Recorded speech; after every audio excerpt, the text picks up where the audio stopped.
Hi, this is Kevin with Wordvice. Thanks for joining us today as we talk about the University of California's personal insight questions and give you some tips on how best to answer these questions.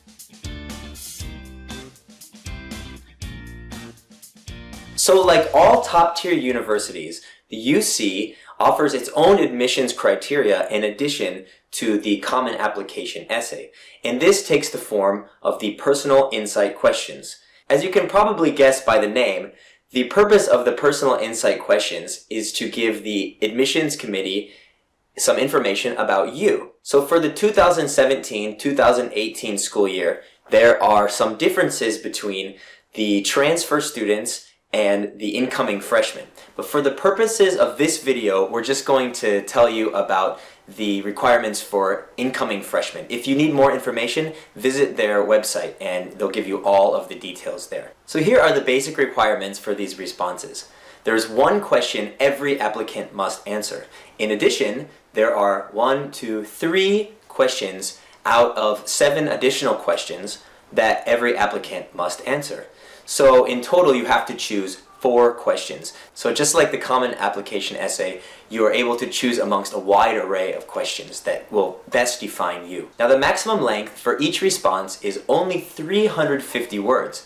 What does this mean? It means you have to be as concise and to the point as possible in your answers. You should be aware that every question is given equal consideration, so there's no responses that are more important than the others.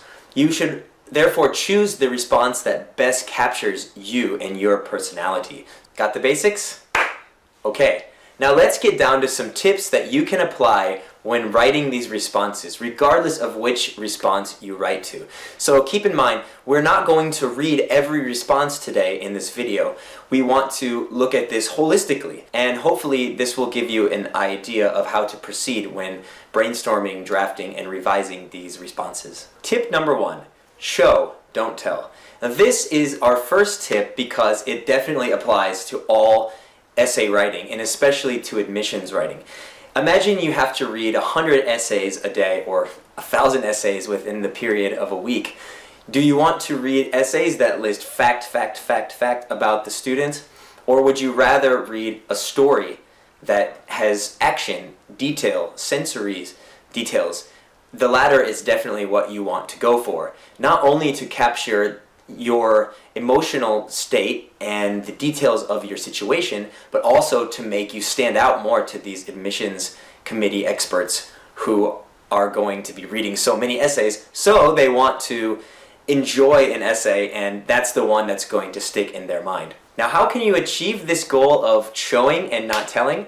Well, first, you can write in the active voice, not the passive. The active voice will put the reader in your position because you are the one doing the things in your essay. You also can provide a lot of scene and setting details so that readers can experience what it was like when you were in that situation. So for example, if you are talking about a learning disability that you had in school, the way to tell that, not show it, the way to just tell about it would be to say, when I was in school, there was a learning disability that I had, and it prevented me from achieving everything I wanted. But I still was able to be in honor society, I achieved high grades, and my teachers loved me.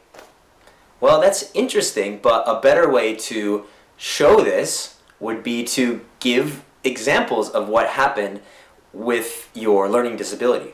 You might name the disability first, right off. So if you have dyslexia, this is just an example, of course, you might say, I have struggled with dyslexia throughout my young life into my adult life, and this has produced challenges in myriad ways. I remember walking into Miss Radcliffe's English class in the 7th grade and being asked to read what was on the board. I couldn't do it. I felt the cold sweat drip down my back, and the other kids stare at me. I wanted to turn and cry. But instead, I faced the board and ... Already you have your reader hooked on what you want to write about. So this is a good way to show these details and emotional sensory details. Tip number 2, turn your essay into pillars. If you think about a coliseum, it is composed of at least 4 pillars, right? One on each corner. If you think about your essay in the same way, you want to have your pillars of your roof be strong but in different positions. You don't have one pillar only in the middle, one column in the middle of your roof. So in order to do that, you want to have different perspectives for each essay that you write. So if you choose 4 essays, you don't want to tell about the same experience. By having 4 completely different experiences or parts of your past that you talk about, parts of your personality, this will give a more well-rounded, Colosseum-like view and aspect to your essays. Tip number 3, brainstorm by answering a question. Now, you might think about starting by approaching question number 8 first. And question 8 essentially asks you to write about what sets you apart. Now, this question is very open-ended. What sets you apart? What makes you different than other people? It's open-ended by design because it allows you to put in your ideas that you might not want to in a more specific essay. So it really allows you to do what the common application is allowing you to do. Now, by doing this essay first, it will actually act as a brainstorming exercise by writing about how you're different. So maybe start by making a list about how you are different than other people. That's a really good way to start brainstorming. And the more that you write about your differences, the more that you write about how you're special, the more that you can have extra ideas that you might use for these additional pillar essays, and even for the common application or coalition essays, which you do have to write anyways in addition to these personal insight questions. Tip number 4, brainstorm before reading each prompt. This could sound crazy or obvious depending on whom you ask and what type of organizational skills you have. The most common way that people will approach these essays is to read through them one at a time. Think about it. And then when they read essay number 3 that asks for a meaningful experience, for instance, people will try to conjure up their meaningful experiences. Instead, if you just think about what makes you special, similar to how we have approached essay number 8, you've already gathered this host of ideas. Now, once you've brainstormed the ways that you are special, like let's not only say special, what you've done that's important in your past, what kind of person you are, what you're aiming to achieve, what drives you in life. So these categories of goals, by making a list of each category, when you finally look down at the personal insight questions, it's going to be a lot easier for you to see which question you can respond to based upon the brainstorming that you've already done.